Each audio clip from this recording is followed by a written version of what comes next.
Ladies and gentlemen, welcome to Field of 68's last call. What's your go-to Applebee's order? I don't go to Applebee's. We actually call it Crapplebee's, to be honest. Who's the better team right now, Creighton, Marquette, or Con? What are you doing? What is that? Pray for Fanta. Oh, come on, Zach. Here we go. It's last call.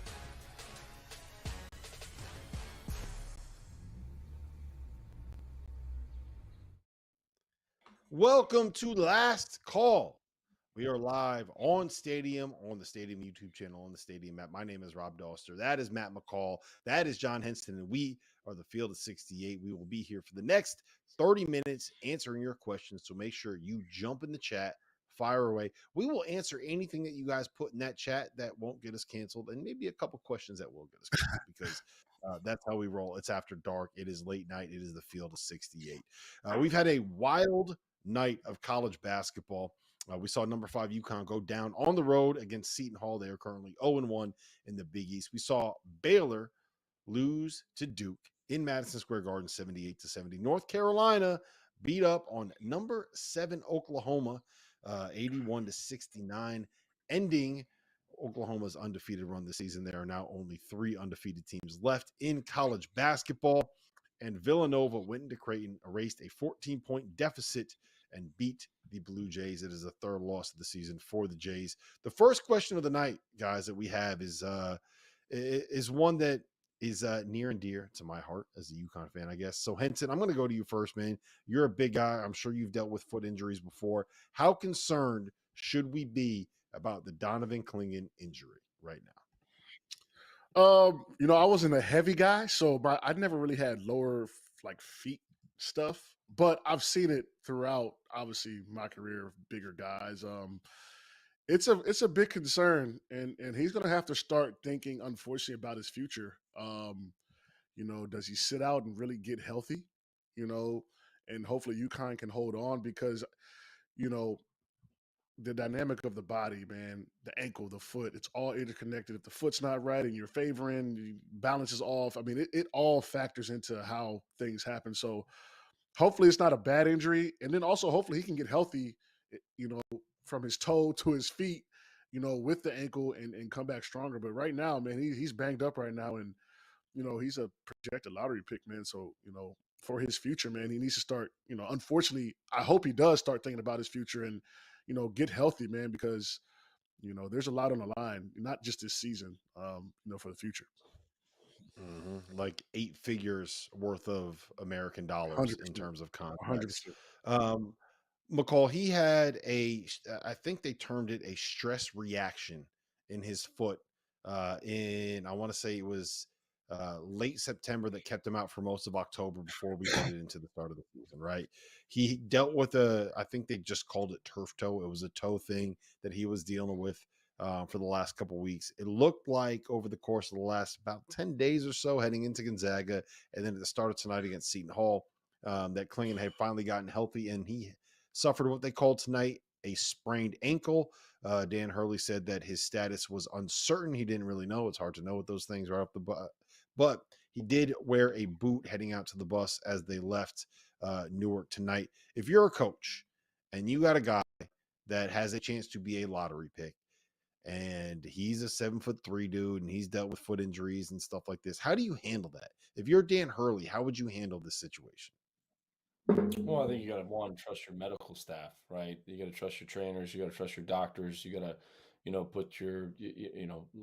put it on the onus on them just in terms of where is he at? Where is he at physically? We got to make sure we're setting him up for success. I mean, if you look at their schedule based on him walking out in a boot tonight, I think it's going to be, a challenge for him to turn around and play on Saturday versus St. John's. I would just say that. But then, they don't play again till January 2nd. So, at home against DePaul. And do they need Donovan Clingan in that game to beat DePaul? Probably not. And then they don't play again till the 5th. So I think you got to trust your medical staff, your trainers, your doctors, and put the onus on them to make sure that he's 100% before we put him back out there. We can't jeopardize his future, like John's saying. We can't jeopardize his future playing the game. We need to make sure that he's 100% healthy because we're not just trying to win games here. We want to make sure that he gets what he wants out of all this and playing the game, playing at a high level at the next level. But I think the onus has got to go on your medical staff. They've got to make sure that, hey, look, he's feeling 100% to put him back out there. I think when you see a guy walk out of the arena in a boot, a lot of times it's precautionary. They just Mhm. want to try to keep the swelling down as much as possible, especially if it's a high ankle sprain. And John knows this; those are much harder to come back from, soon. A guy that I've known for a while, coached him at Florida, is a good friend of mine, Bradley Beal. You saw him do it the other night. Seems like he's been struggling to get out on the floor and stay healthy. And he's out there, he's finally playing, and he comes down and has a high ankle sprain. They take him out. It's just you just don't know, and those are much harder to come back from. So if you're a UConn fan, you don't want it to be a high ankle sprain. If you're Coach Hurley, you're putting the onus on your medical staff to make sure, hey, Donovan needs to be 100% healthy before we put him back out on our floor. Yeah, there's a reason why you pay those guys their salary, right? Is to be able to make those decisions like that and take the onus off of the coach. All right, I want to ask you guys a question about the game that we're watching right now. Let's say hypothetically we look up in an hour and Alabama has beaten Arizona in this game. It's the Hall of Fame series, I believe, is taking place in Phoenix. John, if that happens, are you worried about Arizona? Not at all. I mean, if you've seen these games that Alabama plays, they don't get tossed around, man. They're right there in the end, and they beat Duke, right? So this is a pretty good team. Maybe a team that we should have talked about a little more as far as a team that has the potential to do a little more than we're thinking. Down, down one at the half right now. Looks like they're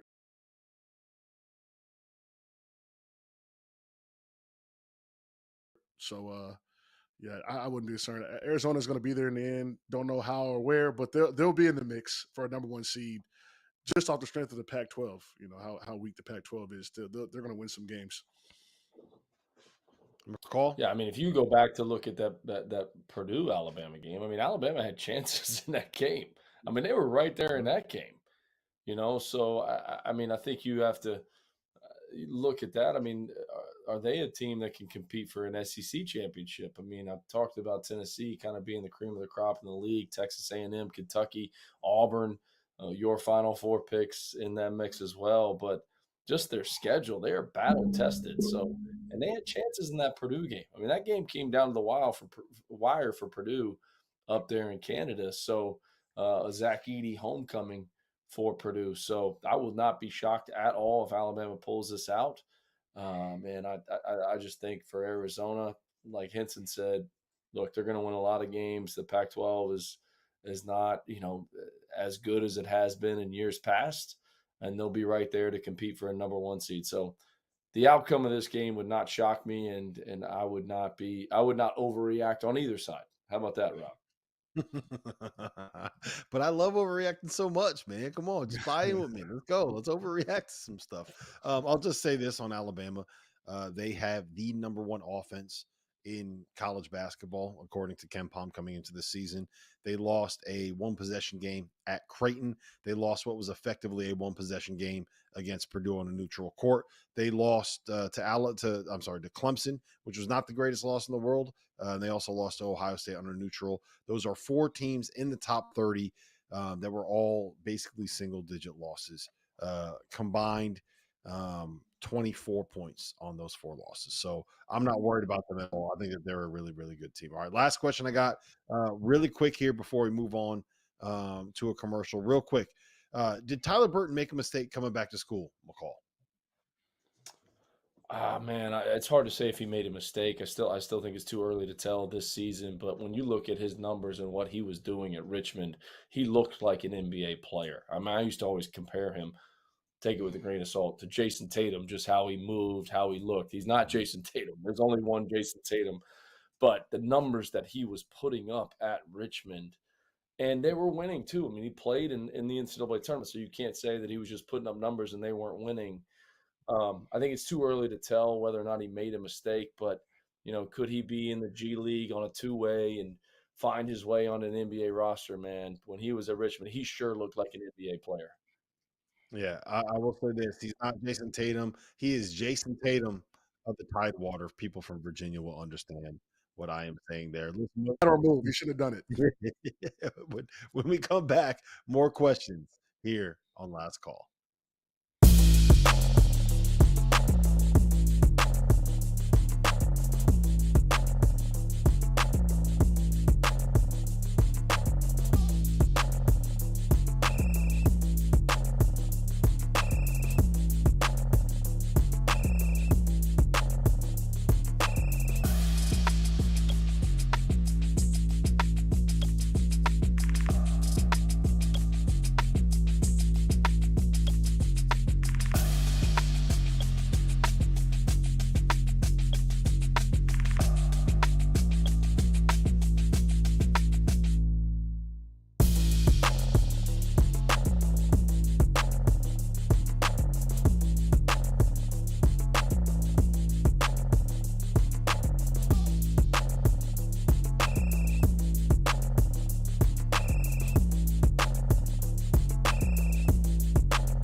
Welcome back to Last Call here on Stadium. My name is Rob Dawson. I have Matt McCall with me. I have John Henson with me. We are the Field of 68, and this is Last Call. We left you guys. We were talking about Tyler Burton at Villanova, and I just want to set the stage a little bit there because I do want to continue this conversation. I think it's interesting. Tyler Burton was an all A10 player at Richmond. He was a guy that went from being a role player to a star to one of the best players in that conference and a guy that was getting NBA attention. He's also a guy that, as a fifth year, took his COVID year, transferred to Villanova, where he was able to capitalize on the NIL that they had invested into this roster. And has gone on to not necessarily have the greatest start to the season. He struggled tonight. He struggled most of the year. He has not, Matt, looked like the guy that he was when he was at Richmond. I know that you coached against him when he was at Richmond. So I'm just curious what you guys think about kind of the decision-making process that some of these guys have to go through, right?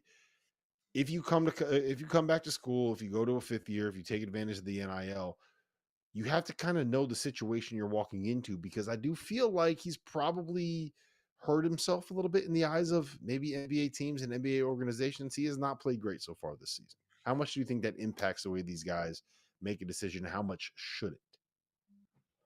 I was actually shocked when he went in the transfer portal. I was shocked. I thought just with everything that he did at Richmond, and here's for anybody that doesn't know Tyler Burton, and I recruited him. His dad played with Coach Donovan at Providence. I mean, his dad played in college. Like, he's an extremely high character kid. Not kid anymore. I mean, he's 24 years old, so it's hard to call him a kid. But his character is through the roof.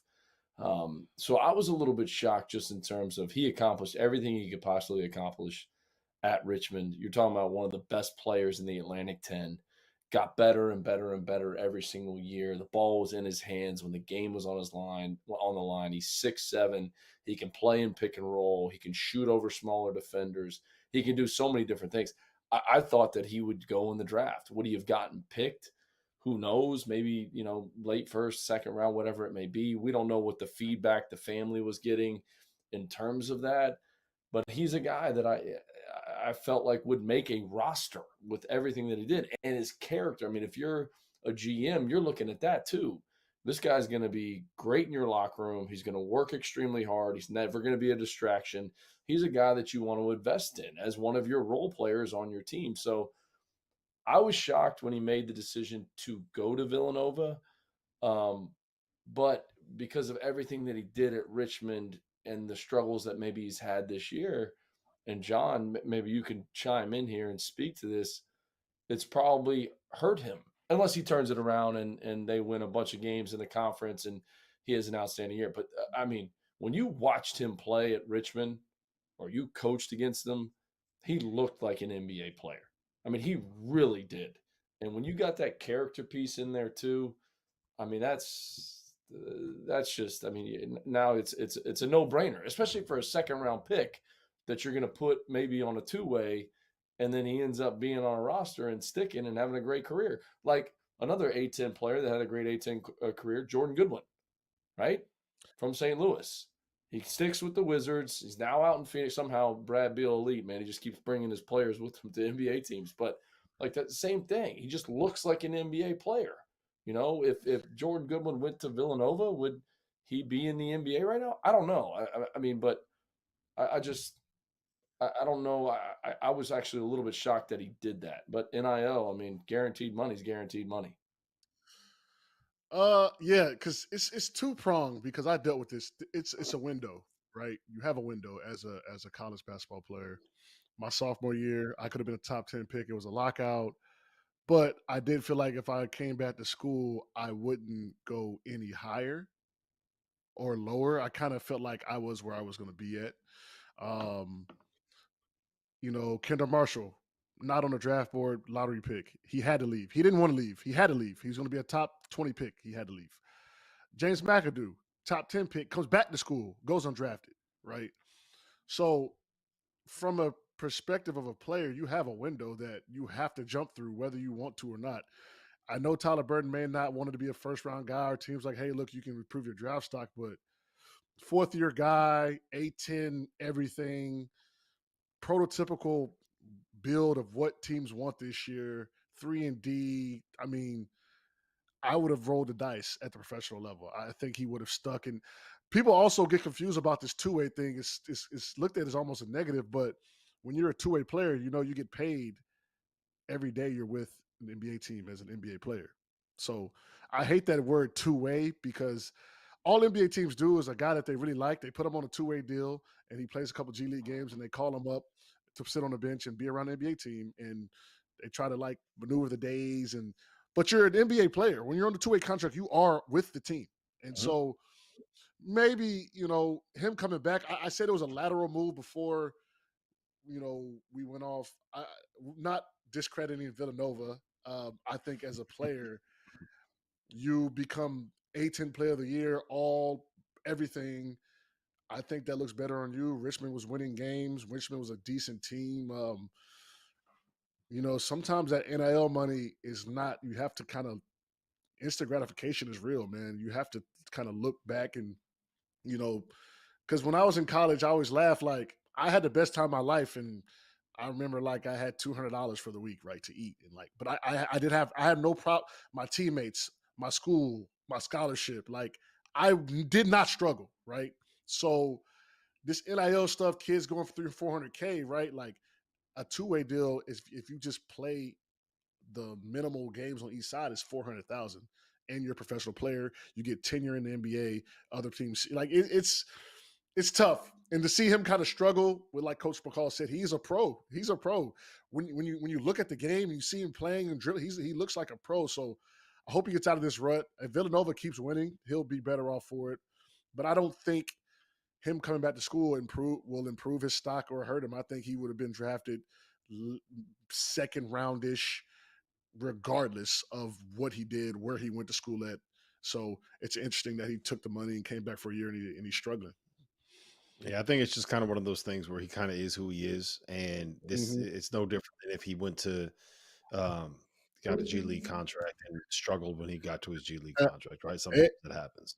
An NBA guy told me, man. I said, hey, would you have left earlier? Because he asked me if I would have left earlier. I said I probably would have left a year earlier, maybe if I could look back on it. We did try to win a championship, but he said it's about getting years. That's what it's about. It's about getting years. However you want to do it. It's about getting years. Period. So kids that kind of come back that are just going to stay in the same draft position and they're high enough, it's a risk. It's a risk. But John, let me ask you this too. Like the NBA, and you obviously played at that level.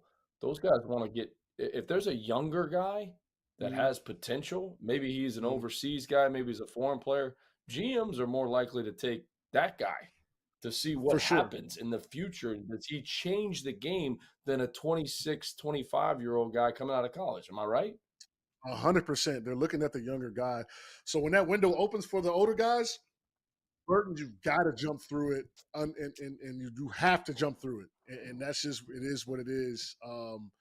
And NBA is such a situational. It's opportunity. It's luck. If certain guys behind Brad Bill wouldn't have been behind Brad Bill, they could be superstars. That's how talented guys are. So you never know, man. You got to roll that dice and see what happens at some point, especially when you're 25. Yep. I agree. I think the point that you made, John, about stacking up the years as an NBA player is something that not enough people appreciate and not enough people understand. There is a lot of value in that as a player and as someone trying to build a little bit of wealth for their family moving forward. Listen, when we come back, we have some good questions here. There's trolling of me at UConn and a big question about Memphis. I want you guys to answer.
Welcome back to Last Call here. We are on Stadium. We are live on the Stadium YouTube channel, the Stadium app. My name is Rob Doster. That is Matt McCall. That is John Henson. We are the Field of 68, and this is Last Call. We're answering your questions. We're going to dive right into it. We got 5 questions left here. I'm going to try to get through them all. Question number 1 from Rhino. Henson, we're going to you first. How good is Memphis with the addition of Naquan Tomlin? Are they a top 10 team? They are 100% a top 10 team. I actually almost picked them to be like a dark horse Final Four team. They're good. They beat Clemson, and they're just a older, experienced team. He's only going to help them. It's going to be such a good game when they play FAU to see where they're at. That's going to be their test to see where they're at in a national kind of field of teams. But I love the team. Coach Hardaway's got an older, experienced team that knows how to play. You said they're top 10 good. I agree with that. They didn't say they are top 10. They're top 10 good, though. Yep. David Jones is the monster, McCall. Right. David Jones is a monster. I just want you to listen to their schedule, and I don't want to have we don't have a ton of time. All right, Jackson State at Missouri, Alabama State, Michigan, Arkansas, Villanova, at Ole Miss, at VCU, at Texas A&M, Clemson, Virginia. They've played 2 non-Power 5 teams, 3 if you want to take VCU and put them in that category too. But VCU, we all know, is traditionally better than a mid-major program. That's it. And they're sitting here at 9-2. Okay, I can't believe John Martin's not on this right now. I'm sure he's typing in a question because nobody loves the Memphis Tigers more than John Martin. John Henson says we're top 10. He's John Henson says we're right top now. 10. He's so excited that I'm higher on the Memphis Tigers. I just think their schedule shows it, man. I think their schedule shows it. You got to put them in the category. I mean, Penny has not shied away from anything. Anybody. Penny's one of the most underrated coaches in college basketball, I think. I'm going to answer this question. It's from Kyle. Is Zach Edey the most hated player in college basketball? No, it's Hunter Dickinson. Hunter Dickinson is by far the most hated player in college basketball. He wants to be the most hated player in college basketball. He loves being the most hated player in college basketball, and he embraces it. It's what makes him so good at being a heel, and it's why he needs to be a professional wrestler or WWE when he leaves college basketball. All right. I don't know if you guys saw this, but after Notre Dame got 20-piece last night at home by the Citadel, Micah Shrewsbury ripped his guys in a press conference. This is the quote. If you don't play hard, then you can sit and rot over there on the bench. I'll go and talk to the people in compliance. I'll help you transfer. This culture is getting built the right way. If you ain't a part of it, you're out. McCall. T. Harris wants to know if Micah Shrewsbury is in over his head at Notre Dame. I think he's right where he needs to be. I loved that quote. I loved it. Yeah. I mean, he's in year one. I think if you say that in year 3 or year 4, I think I may have said that a couple times at UMass in my 3rd, 4th, maybe even 5th year after a tough loss. He's in year 1. He's trying to set the culture right now. He can say it, get the right guys in there, build it the right way. He did it at Penn State. You could see how good of a coach he does in terms of building a program. So I think year 1, great, put it out there. Year 3, 4, 5, probably shouldn't say that to the media. You may lose your team. Yep. Henson, if you're a player, what do you think about that, real quick? I'm gonna hear him loud and clear. I want to play. So and Notre Dame is not the easiest place to get guys. So I'm excited to see what he does. He's a really good coach, obviously. So I think he'll turn that thing around. Notre Dame is a good school, man. Yep. All right. This question is from Trevor V. I'm going to answer it. It is, how many books on the shelf behind him has Rob actually read? And I'll tell you, it's just one of them right there. Can you guys see that? Is it in the camera range? Right there. This one right here. Basketball for Dummies, baby. Basketball for Dummies. That's the only book here that I've actually read on my shelf. Basketball for Dummies. I had to teach myself a thing or two. All right. Last question. Rob, hold on, Rob. I'm shocked we haven't got another question on John Henson's visit to UCLA. I'm shocked on that. Nobody has any more questions on that visit? Yeah. Listen, we're going to talk about that off the air because I want to hear all about John Henson's visit to UCLA. Last question I got. I want you guys to both answer this. You got 20 seconds to do it. Henson, first, is Die Hard a Christmas movie? No, man. No, we're not. I'm not sitting on the couch with my family watching Die Hard. Sorry. I am. I do. That's our Christmas tradition. Die Hard. Give me the new Grinch. Give me the new Grinch. Vacation. New Grinch, Chevy Chase, Christmas Vacation, Home Alone. Come on. Come on, man. Die Hard is 100% a Christmas movie. It happens on Christmas. There are Christmas trees there. There's no doubt about it. Die Hard is a Christmas movie. I will die on this hill. I will die hard on this hill. Listen, this has been the Field of 68. This has been Last Call. You can find us every night here during the week, midnight at